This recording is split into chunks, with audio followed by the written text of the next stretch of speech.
Les bétons! Dans cet épisode, vous allez entendre le témoignage d'Élodie, quelques semaines à peine après qu'elle a quitté Bordeaux pour le Périgord noir, en Dordogne. Élodie est Home Organizer, coach de rangement en français. Et elle explique, au micro de Les Bétons, comment elle a réorganisé son entreprise pour se donner la liberté de répondre à l'appel de la nature qu'elle ressent depuis longtemps. Avec Élodie, nous abordons concrètement les aspects de son changement de vie. Le choix du lieu d'accueil, l'organisation de l'espace de travail, les tâches des premières semaines d'installation. À ceux qui voudraient aussi quitter la ville, Élodie offre plusieurs recommandations, comme celle de construire son tableau de rêve, outil qui permet de faire la différence entre ses choix de cœur et ses choix de peur. Je suis Amélie Dag, bienvenue dans Les Bétons et bonne écoute.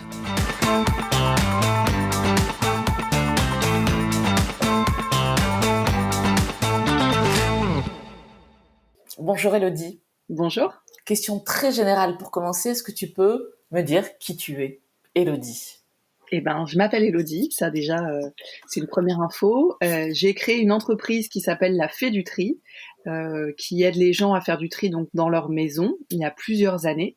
Et avant ça, j'ai eu tout un parcours d'intermittente du spectacle, donc j'ai travaillé dans le cinéma pendant 10 ans. Et donc j'ai fait un petit changement de vie, donc je fais des petits changements de vie comme ça tous les entre 10 et 7 ans à peu près. Et donc en ce moment, j'habite en Dordogne. Et c'est récent, je crois. Ouais, tout à fait. Ça fait 3 semaines, un petit mois que je suis ici en Dordogne, pour l'instant dans mon petit mobil-home dans lequel je suis D'accord. en ce moment. Décris-moi où tu vis aujourd'hui. Est-ce que c'est un endroit très isolé, dans un village ? À quoi ça ressemble ? On est quand même assez isolé. Après, ça dépend de ce qu'on entend par isolé. C'est pas ce qu'il y a de plus isolé parce qu'on est donc en Dordogne, dans une région qui s'appelle le Périgord noir. Donc c'est quand même une région qui est très riche et très touristique, surtout en saison. Et moi, je suis dans un petit village. Pour le coup, il y a 300 habitants. Et on a acheté un terrain dans ce petit village dans lequel on va habiter d'ici pas très longtemps. Mais en attendant de préparer tout le terrain, on habite dans un mobil-home qui est en fait dans le camping du village voisin, quoi. Vous allez faire construire une maison, c'est ça ? Le projet, c'est de construire nous-mêmes notre maison, de l'auto-construire de commencer l'année prochaine, on va dire, de se laisser 1 an pour vivre ici, prendre un peu nos marques, voir un petit peu comment le terrain y vit, ce qui s'y passe, et puis après d'auto-construire une maison, sachant qu'on n'est pas bricoleur, donc c'est ça le petit gros challenge, mais bon, on en apprend tous les jours. Et en attendant, pour pas rester dans le mobil-home ici et quand même être sur le terrain, on a monté une yourte sur le terrain dans laquelle on emménage ce week-end. Est-ce que toi, tu as eu une enfance plutôt rurale ? Est-ce que tu as fait des passages en milieu rural dans ton début de vie adulte ? Oui, en fait, alors rural non parce que j'étais pas vraiment à la campagne. Par contre, j'ai grandi en banlieue et avec toujours un jardin et ma famille, notamment ma grand-mère maternelle, a toujours eu une maison en banlieue, mais avec un très grand jardin. Donc c'est là-bas que j'ai passé une grande partie de mon enfance dans ce jardin-là. Et donc, j'ai toujours eu un goût très prononcé pour la nature, les plantes, grâce à mes grands-parents, en fait. Et ma mère aussi a un amour du jardin qui est assez fort. Et donc, moi, j'ai grandi plutôt dans cet environnement-là. Et ensuite, je suis partie faire mes études, etc. Et quand je suis rentrée, en fait, je suis partie vivre en Nouvelle-Zélande pendant 1 an pour travailler dans le cinéma.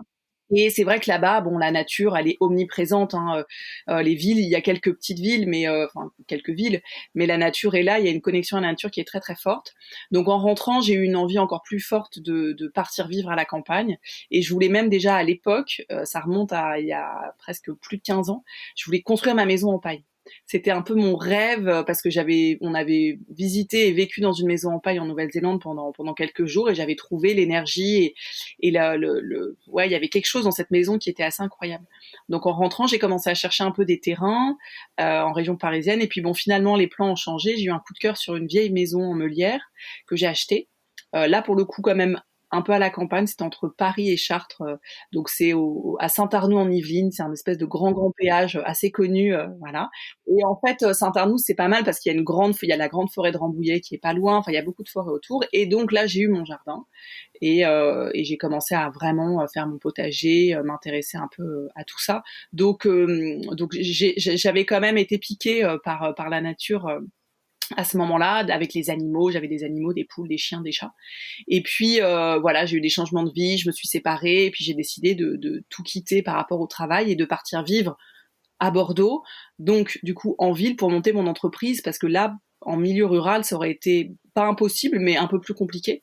Donc j'ai décidé de repartir vivre dans une maison quand même. J'avais un tout petit jardin, donc j'ai quand même gardé ce lien-là avec la nature, mais voilà, au bout de quelques années, ça commençait à être un petit peu compliqué vraiment de me reconnecter à la nature, ça me manquait trop, et le flot de la ville m'empêchait un peu de faire cette connexion.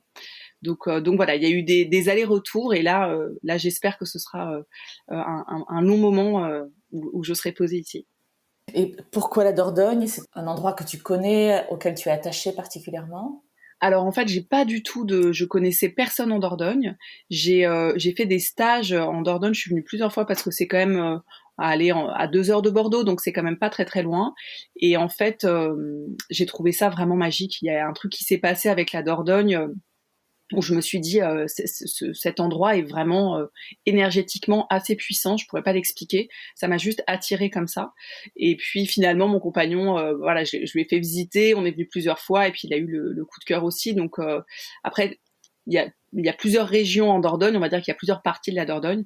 Moi, c'était vraiment cette partie Périgord-Noir qui m'attirait, qui est vraiment à la frontière du Lot, en fait. C'est la partie la plus éloignée de Bordeaux. Et ouais, j'ai eu un coup de cœur vraiment pour cette région. Mais j'en ai pas vraiment visité d'autres non plus. Enfin, non, pas vraiment. À quoi ça ressemble, le Périgord noir? Le Périgord noir, c'est très vert, c'est très vallonné. Et c'est des étendues de nature, donc voilà, tout tourne aussi un peu autour de la rivière, que ce soit la Dordogne ou la Vézère, qui est pas non plus très très loin. Donc c'est vallonné sans non plus que ce soit trop profond, qu'il y ait des gorges un peu comme en Ardèche, où c'est un petit peu différent.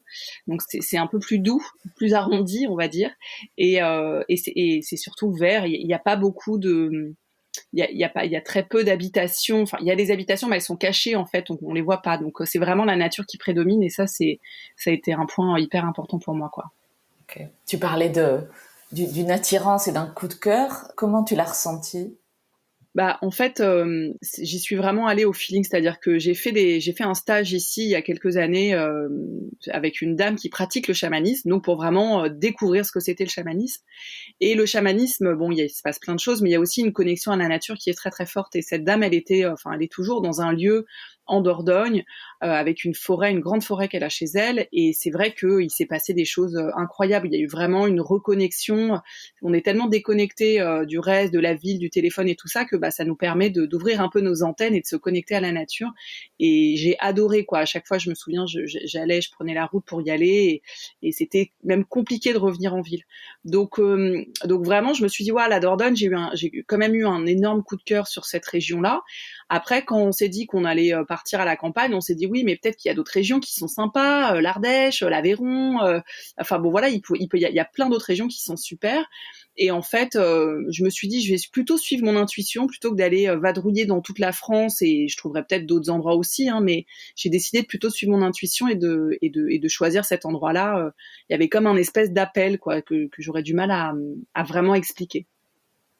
Est-ce que tu peux nous dire ce qu'est le chamanisme? Parce que je suis pas sûre que tout le monde sache. Bien sûr. Alors le chamanisme, alors bon, je suis pas experte, hein, mais on va dire que le chamanisme, c'est quelque chose qui se pratique beaucoup en Amérique du Sud. Ils ont des chamans qui sont en fait des maîtres guérisseurs, qui sont des personnes qu'on va voir quand on a des problématiques, voilà, qui peuvent avoir des éléments de réponse. Et les chamans sont connectés, ont un lien assez fort et assez puissant avec l'au-delà, avec d'autres fréquences auxquelles nous on peut ne pas forcément avoir accès. Et ça se pratique aussi beaucoup en Mongolie. Il y a aussi beaucoup de chamans en Mongolie. Donc en fait, les chamans, on peut dire qu'il y en a un peu partout dans le monde. En France, on pourrait faire le lien, ou en tout cas plus en Europe, avec des druides. D'accord. J'aimerais que tu m'expliques un peu ce que tu fais aujourd'hui, en quoi consiste ton activité professionnelle. Donc j'ai compris que tu étais coach en rangement, c'est bien ça? Ouais, tout à fait. J'ai découvert ce métier moi très récemment. Est-ce que tu peux m'expliquer en quoi ça consiste? Ouais, bien sûr. Alors en fait, effectivement, donc je suis home organizer. Il y a c'est vrai que c'est pour le grand public, quand on dit coach en rangement, c'est plus compréhensible, mais on essaye d'éviter d'utiliser trop ce mot parce Ah, que, mais bon, t'inquiète pas, c'est aussi pour ça que j'en parle, parce qu'on n'est pas coach certifié. Et comme il y a des coachs qui sont certifiés, on essaye de leur garder ça pour eux. Mais bon, en tout cas, j'accompagne des personnes à trier leur maison, à désencombrer leur maison des objets qui ne leur servent plus et à réorganiser derrière pour que ce soit simple, logique, pratique, pour gagner du temps au quotidien pour la personne qui vit dans la maison et pour d'ailleurs aussi toute la famille. Donc moi j'ai une approche assez thérapeutique du tri, c'est-à-dire que il y a deux grandes familles dans les home organizers. Il y a des home organizers qui vont faire du tri et du rangement sans les clients. Pour rendre la maison bien organisée avec des boîtes, des étiquettes, mais il n'y a pas cette notion, il y a moins cette notion de tri. Et moi, j'ai vraiment cette approche thérapeutique, c'est-à-dire que je trie avec le client et on décide vraiment ce qu'on garde et ce qu'on ne garde pas en posant pas mal de questions. Et quand je dis thérapeutique, c'est que évidemment chaque objet va rappeler un souvenir, une émotion, quelque chose qui s'est passé. Donc on décide ensemble, mais c'est définitivement le client qui décide si cet objet on le garde ou pas. Et donc la papesse du rangement dans le monde, c'est Marie Kondo, c'est une japonaise, et elle dit souvent, voilà, de prendre l'objet, et de savoir si cet objet nous apporte de la joie. C'est-à-dire est-ce que quand on le regarde, est-ce qu'il y a une émotion positive. Ça peut être, par exemple, je donne un exemple, ça peut être un couteau.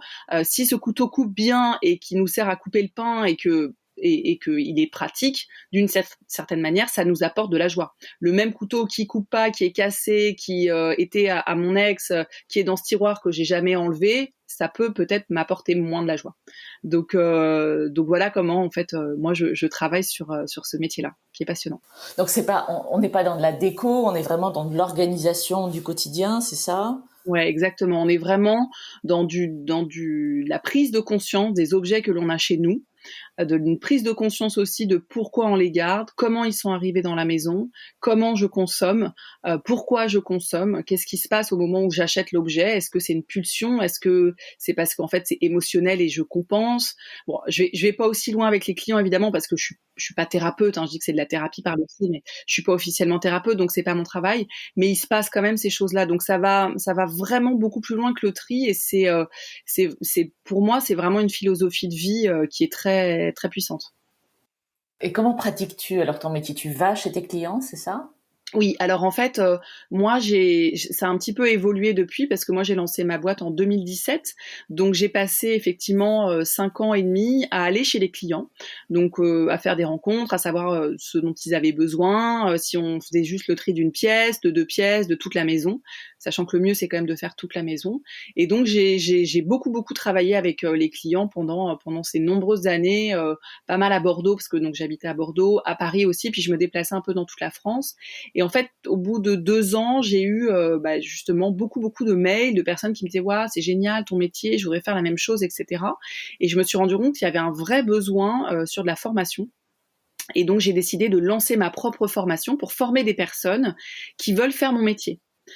Qui viennent vraiment à moi de manière assez spontanée et donc j'ai créé une formation il y a il y a à peu près 2 ans et en fait j'ai pendant plusieurs années j'ai fait et des missions tri chez les clients et des formations et beaucoup de réseaux sociaux parce que pour se faire connaître par rapport à ce métier-là j'ai utilisé pas mal les réseaux et en fait en fin d'année dernière, en juillet de l'année dernière, je me suis dit que ça trottait déjà dans ma tête qu'il fallait que je passe le relais parce que je pouvais pas tout faire et que j'avais cette envie de partir à la campagne, d'avoir plus de temps pour moi, de faire moins de déplacements, de plus m'occuper de toute ma partie perso. Et donc j'ai décidé d'avoir des ambassadrices fait du tri. Donc maintenant j'ai des personnes dans toute la France qui vont bosser avec les clients, qui me font des demandes. Donc moi je m'occupe d'elles, je les accompagne, mais c'est vraiment elles qui font les missions physiquement. Et moi je m'occupe principalement de la formation, de former ces personnes. On est une quinzaine dans toute la France.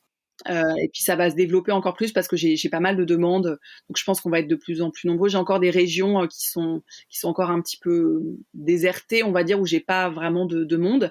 Mais là, pour l'instant, on peut répondre aux demandes sur toute la France sans problème. D'accord. Super, dis donc, c'est un très beau projet, hein, bravo Ouais. d'avoir fait ça en si peu de temps. J'aimerais qu'on revienne sur ton changement de vie. Est-ce que tu as eu des réactions particulières de ton entourage quand tu leur as annoncé que tu allais partir vivre au milieu du Périgord noir? En fait, c'est assez rigolo parce que c'est pas la première fois que je change de vie. Parce que je suis déjà partie, voilà, à 20 ans, je suis partie vivre en Nouvelle-Zélande. J'ai fait pas mal de choses dans ma vie de trucs qui peuvent être un peu hors du commun, hors du cadre, entre guillemets. Après, j'ai travaillé dans le cinéma, enfin bon. Et du coup, j'ai un peu fait du tri indirectement dans mes contacts. Et les gens qui sont restés autour de moi, c'est vraiment des vrais amis et des gens qui me connaissent. Ce qui fait que quand j'ai annoncé que j'allais vivre sur un terrain, potentiellement vivre en yourte, potentiellement fabriquer ma maison, tout le monde m'a dit, enfin la plupart des gens m'ont dit, ah bah oui, bah ça m'étonne pas. Vraiment, mais dans le bon sens du terme, comme disant oui, bah ça te correspond tout à fait. C'est pas du tout surprenant. Donc j'ai eu plutôt des encouragements, beaucoup de gens qui m'ont dit waouh, c'est super, c'est génial, parce que voilà, il y a des gens qui ont très envie de le faire aussi, qui n'ont pas forcément encore mis les choses en place ou qui sont pas forcément encore prêts. Et c'est vrai que ça a été plutôt bien reçu et par mon entourage, ma famille, mes amis, et par ma communauté, qui trouvent que c'est super, etc. Donc c'est vrai que je continue du coup à leur faire suivre mes aventures, parce que si ça peut en inspirer d'autres, moi c'est comme ça que ça m'a aussi inspiré, hein, avec les réseaux et YouTube. Si ça peut en inspirer d'autres, ce sera super. Tu parlais de tes amis qui sont pas encore prêts. Qu'est-ce qu'il faut pour être prêt à partir vivre en milieu rural? Je sais pas trop, parce que en fait, moi c'est vrai que comme j'ai déjà sauté dans le vide plusieurs fois dans ma vie, et que je sais très bien que quand on saute dans le vide, on retombe toujours sur ses pattes. Comme je l'ai vécu plusieurs fois, j'ai aucune crainte. C'est-à-dire que bon voilà, je me pose des questions, c'est compliqué, c'est pas simple, mais j'ai aucune crainte sur le fait que ça va très bien se passer. Donc c'est vrai que le fait de l'avoir vécu, ça permet aussi d'y aller avec confiance et d'être prêt. En fait, c'est vraiment, moi je le vois vraiment comme un saut à l'élastique, quoi. C'est de se dire voilà, il y a rien à craindre, j'y vais, mais il faut faire le premier pas, quoi. Faut se mettre en action. Donc voilà, c'est comme pour plein de choses, on n'est jamais vraiment prêt.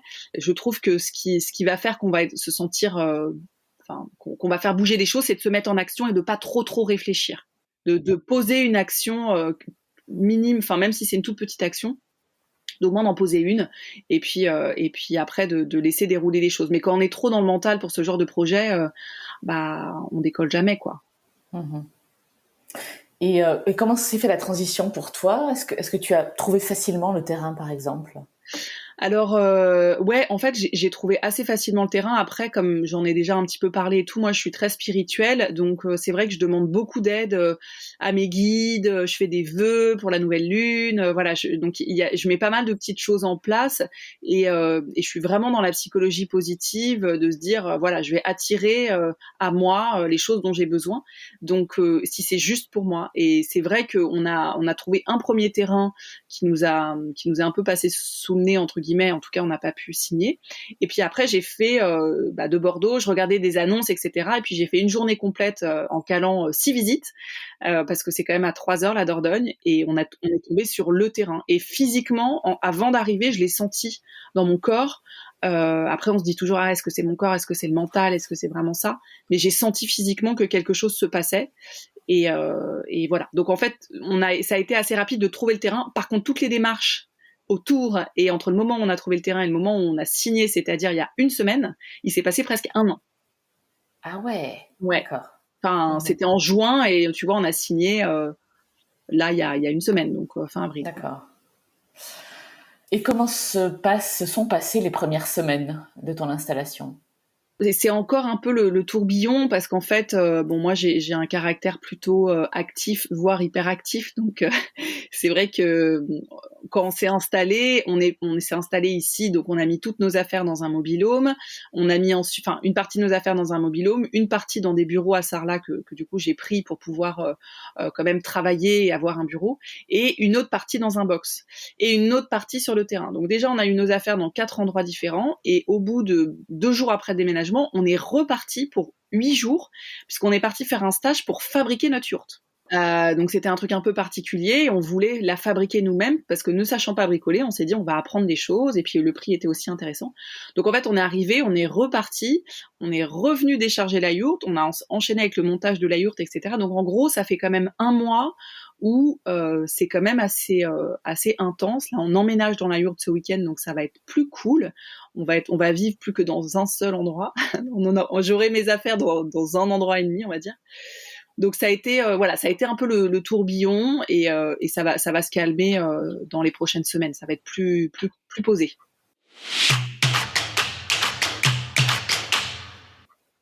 Est-ce que tu as eu des surprises à ton arrivée?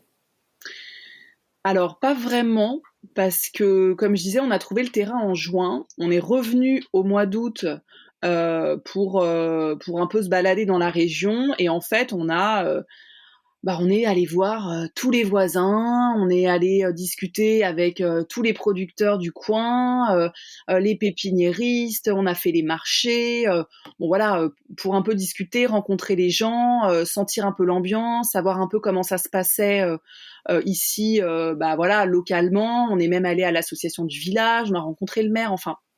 On a mis plein de choses en place déjà pour que quand on allait arriver, on se sente, alors chez nous en tout cas bien accueillis et puis qu'on se mette pas juste dans notre coin sur notre terrain sans rien connaître. Donc en fait on a pas mal prospecté entre guillemets, regardé les associations, les cours de yoga, histoire de prendre un peu mes repères. Donc honnêtement, on a vraiment pas eu de grosses surprises. Par rapport à la région et par rapport en lien avec le déménagement. Je pourrais juste dire un truc, la surprise qu'on a eue, et ça, pour le coup, c'est pas vraiment lié au changement de vie, mais bon, c'est que tous les prix ont augmenté, que tout augmente, que se fournir des matériaux, c'est un peu compliqué. Donc, dans notre projet de fabrication de maison, voilà, les délais sont un peu plus longs. Bon, on fait avec, on s'adapte. Ça peut être le seul truc un petit peu surprenant, quoi. D'accord.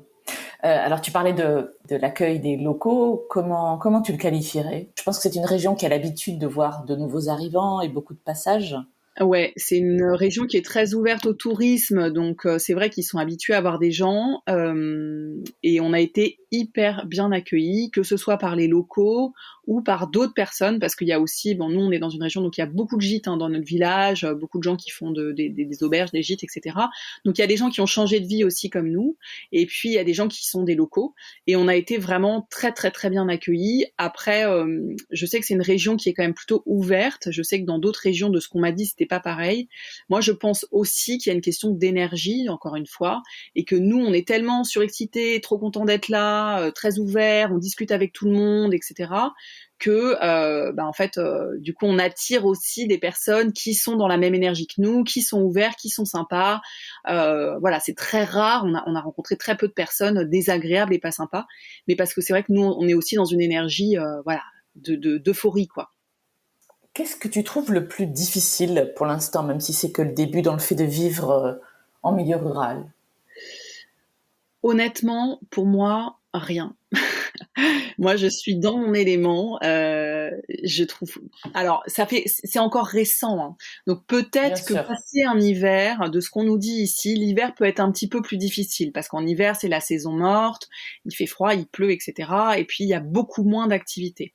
Donc peut-être, je dirais que quelque chose qui peut être éventuellement plus difficile, c'est le lien social, de créer du lien social et d'avoir un lien social pendant les périodes un peu hivernales.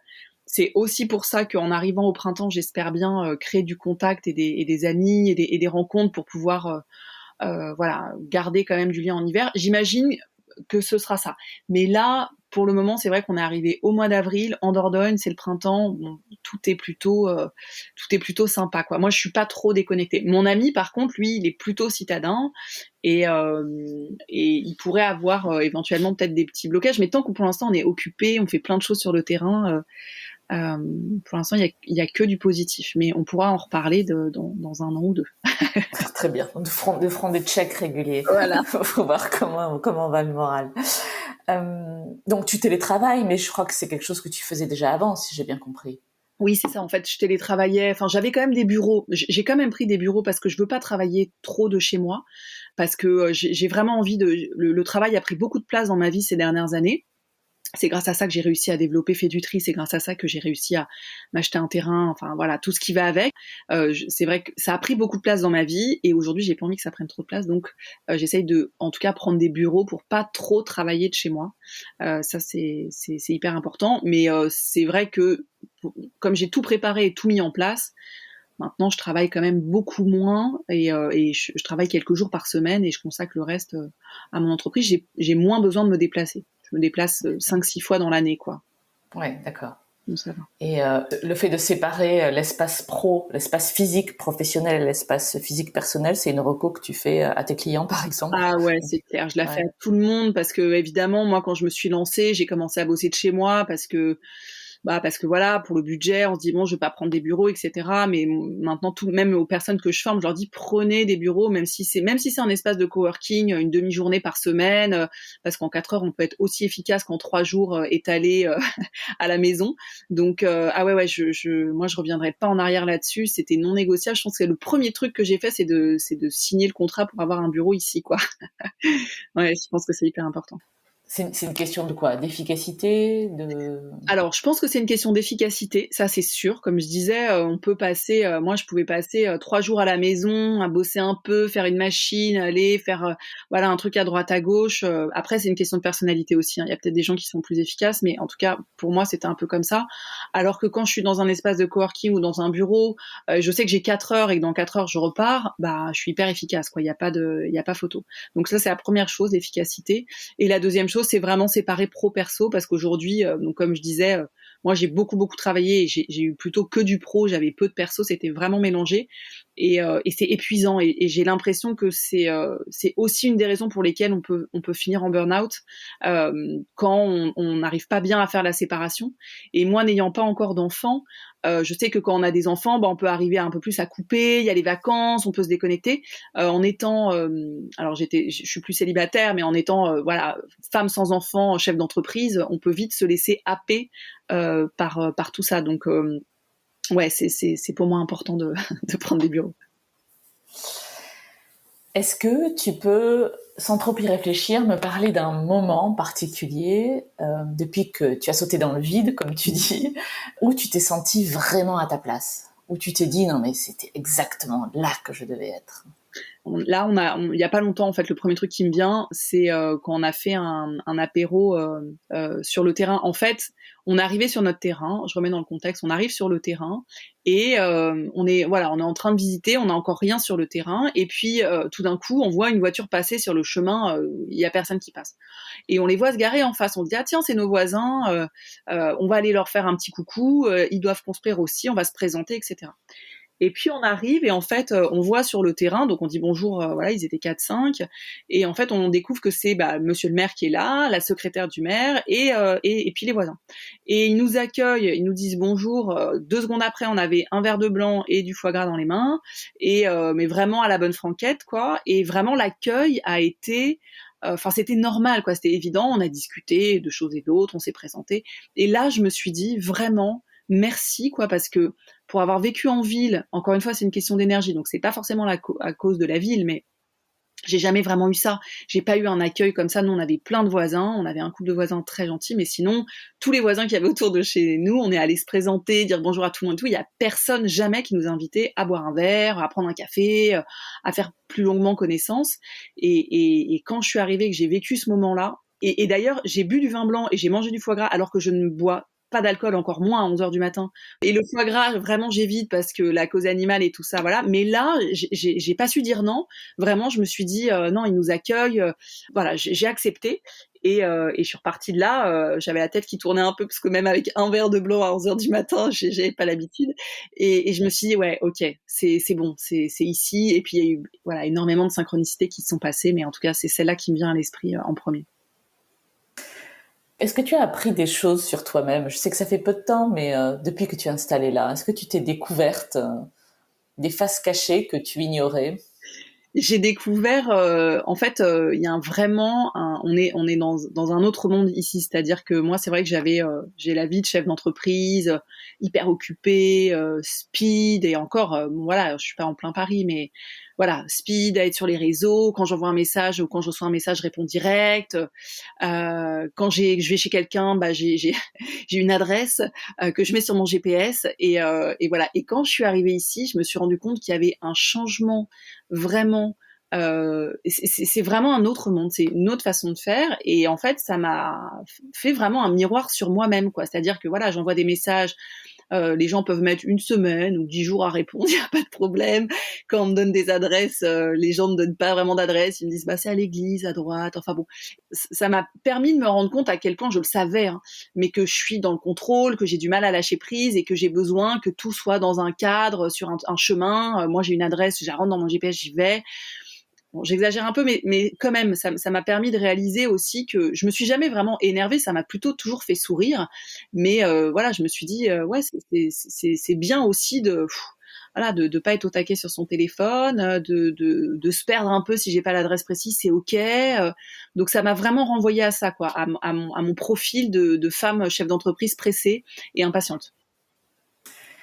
Je suis sûre qu'il y a des gens qui te demandent, qui te parlent déjà de ce changement de vie et qui s'inspirent de ce que tu es en train de faire. Tu en parlais un peu tout à l'heure. Quel conseil tu leur donnerais à tous ces gens qui sont encore en ville et qui se posent la question de partir vivre en milieu rural?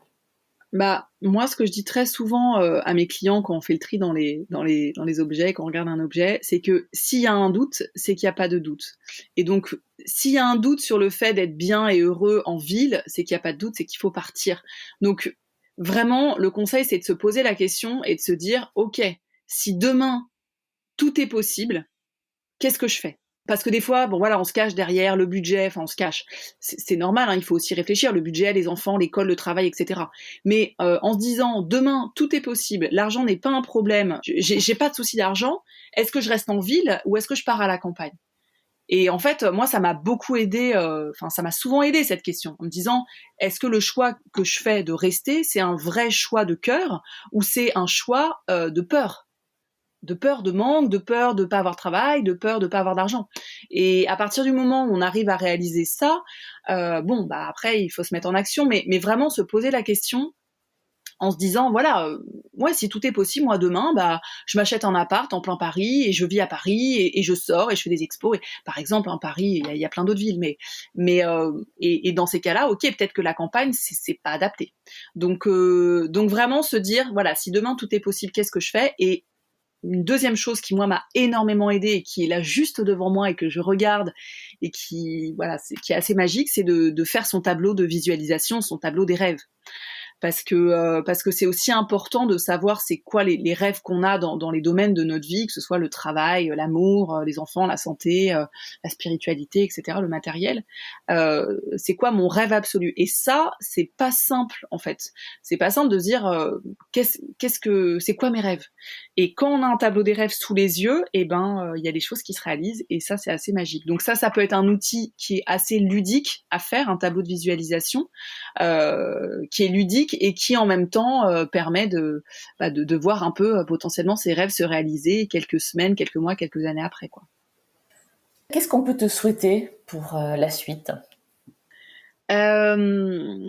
Vraiment, pour de vrai, me souhaiter pour la suite, c'est que je réussisse à créer une communauté, je mets entre guillemets, mais à créer du lien social et à vraiment créer un groupe solidaire d'amis sur qui je peux compter, avec qui je peux échanger et de créer un lien, que ce soit avec des personnes plus âgées, plus jeunes, mais vraiment de créer ça et d'être à l'intérieur de ce groupe-là, d'en faire partie pour garder ce lien social. Ça, c'est quelque chose qui est très, très important pour moi. Les travaux, je sais que ça va bien se passer. Faire ma maison, je sais que ça va bien se passer. Par contre, d'avoir du monde, de pouvoir accueillir des gens, de pouvoir aider des gens, de pouvoir partager, échanger, rigoler, danser, faire des feux, chanter, tout ça. Ça, c'est tout ce qu'on souhaite parce que mon compagnon, il est pour le coup sur la même longueur d'onde que moi par rapport à ça. Si on peut parler un tout petit peu d'écologie, c'est vrai qu'une des raisons pour lesquelles je suis partie aussi de la ville, c'est aussi pour des raisons écologiques, c'est-à-dire que moi, l'écologie est importante pour moi, même si je pense qu'il ne faut pas se mettre une charge mentale écologique en plus sur le dos, mais ça c'est encore un autre sujet. Mais en tout cas, par rapport à l'écologie, je ressens vraiment ce truc de quand j'étais en ville, j'étais limitée dans ce que je pouvais faire pour l'écologie, et puis c'est surtout de me connecter à la nature, parce que c'est vrai que quand on est écolo, on a envie d'être écolo, faire attention, sauver la planète, etc. Mais quand on est en ville, on se fait happer par le tourbillon de la ville, et du coup, voilà, on essaye d'être écolo, mais en même temps, on n'est plus du tout connecté à la nature, pas du tout. Et c'est vrai que cette connexion à la nature qu'on retrouve quand on est à la campagne, elle est ressourçante, et ça donne de l'énergie. Et souvent, quand j'étais en ville, et même encore aujourd'hui avec des amis et tout, quand on habite en ville, on se fatigue beaucoup plus.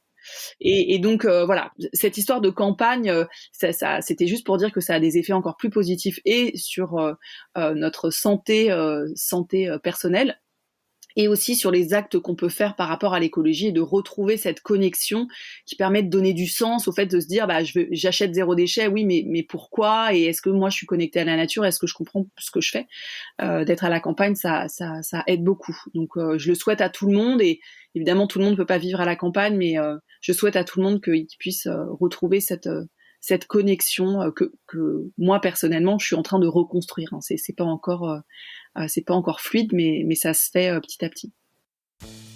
C'était Laisse Béton, le podcast qui aide les citadins à réaliser leurs rêves de vie au vert. Si vous voulez réagir à cet épisode, témoignez vous-même au micro de Laisse Béton ou me suggérez des invités. Écrivez-moi à amélie@laisse-béton.fr. Laisse Béton est également présent sur Instagram, Facebook, Twitter et LinkedIn. Si vous aimez ce podcast, abonnez-vous sur Apple Podcast, Google Podcast, Spotify ou Deezer. Décorez-le d'étoiles sur votre appli de podcast préféré et parlez-en autour de vous, c'est encore le meilleur moyen de le faire connaître. À très bientôt.